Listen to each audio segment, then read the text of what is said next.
বন্ধুরা, আজকে আমি শেয়ার করছি 1 কাপ ওটস ও একটি পাকা আম দিয়ে দারুণ মজার একটি টিফিন রেসিপি। এটা কিন্তু খুব কম সময়ে বানিয়ে ফেলতে পারবেন আর খেতে কিন্তু দারুণ টেস্টি হয়। এটা সকাল কিংবা বিকেলের নাস্তায় বা বাচ্চাদের স্কুলের টিফিনে দিতে পারবেন। আশা করছি খুব ভালো লাগবে।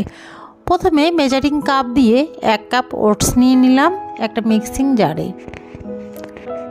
তারপরে এখানে হাফ কাপের থেকে কম সুজি দিয়ে দিলাম, হাফ কাপ চিনি, আর এখানে 1 কাপ পাকা আম কেটে রেখেছি সেটা দিয়ে দিলাম, আর দিয়ে দিলাম দুধ। এখানে 1 কাপের থেকে একটু কম দুধ আছে, যদি লাগে পরে আর একটু দেব। এবার এটা ভালো করে পেস্ট করে নিয়েছি। আপনারা চাইলে কিন্তু এখানে গুঁড়ো দুধ দিয়ে জল দিয়ে দিতে পারবেন। এরকমই ঘন রাখবো, থিকনেসটা দেখে বুঝে নেবেন। এর জন্য আর দুধ লাগবে না, এই ঘনত্বটাই ঠিক আছে। এখানে অল্প লবণ দিয়ে দিলাম, আর দিয়ে দিলাম ছোট চামচের 1 চামচ বেকিং পাউডার আর সামান্য বেকিং সোডা। যদি মিষ্টি জিনিসে লবণ খেতে পছন্দ হয় তাহলে দেবেন, না হলে স্কিপ করে যেতে পারবেন। এবার ব্যাটারটাকে ভালো করে ফেটিয়ে নিতে হবে। একটা চামচ দিয়ে আমি ভালো করে ব্যাটারটা ফেটিয়ে নিচ্ছি। এই ঘনত্বই আমার ঠিক আছে, আর কিন্তু পাতলা করব না। এটা ফেটানো হয়ে গেছে।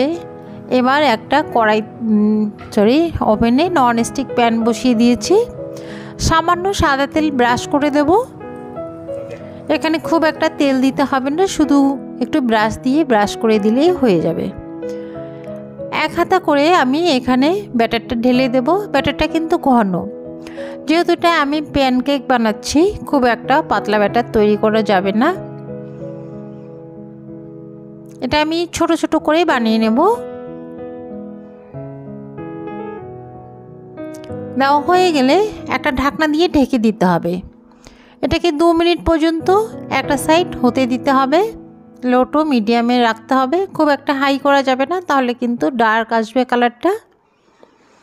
একটা সময় দেখবেন উপরটা কিন্তু শুকিয়ে যাচ্ছে, তাহলে বুঝতে পারবেন যে একটা সাইড হয়ে গেছে।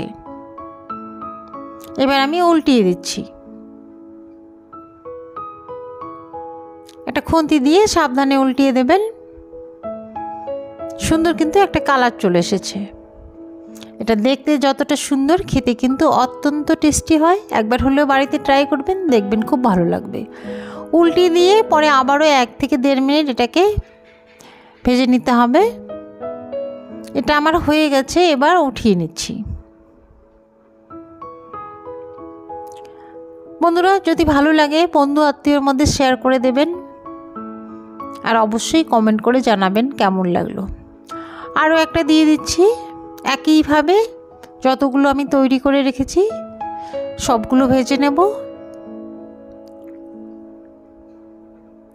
এটাও কিন্তু ঢেকে একই পদ্ধতিতে রান্না করে নেব বা সেঁকে নেব। চ্যানেলে নতুন হলে একটা সাবস্ক্রাইব করার অনুরোধ থাকলো। সাবস্ক্রাইব করে বেল নোটিফিকেশনটি অল করে রাখবেন, যাতে করে আমি ভিডিও আপলোড করলে সর্বপ্রথম আপনাদের কাছে পৌঁছে যায়, আর এরকম নিত্য নতুন ভিডিও আপনারা দেখতে পারেন। খুব কম সময়ে সাধারণ উপকরণ দিয়ে যে এত সুন্দর একটা নাস্তা বা টিফিন তৈরি করা যায়, ভাবলে অবাক লাগে। এটা যে কোনো সময়ে তৈরি করতে পারবেন, সকালে কিংবা বিকেলের নাস্তায়, বাচ্চাদের স্কুলের টিফিনে, অফিসে, যে কোনো সময় এটা খেতে পারবেন, হেলদিও টেস্টিও। একে একে আমার সবগুলো কিন্তু হয়ে গেল। এবার আমি একটা নিয়ে দেখাচ্ছি এটা কতটা সফট, কতটা নরম তুলতুলে। এভাবে প্যানকেক বানিয়ে খাবেন। ভেঙে দেখাচ্ছি ভিতরে কতটা স্পঞ্জি। দেখেই কিন্তু বুঝতে পারছেন এটা কতটা স্পঞ্জি, একদম দানাদার। আজ এ পর্যন্তই। ফেসবুক থেকে দেখলে পেজটি ফলো করে রাখবেন। ভালো থাকবেন, সুস্থ থাকবেন। ধন্যবাদ।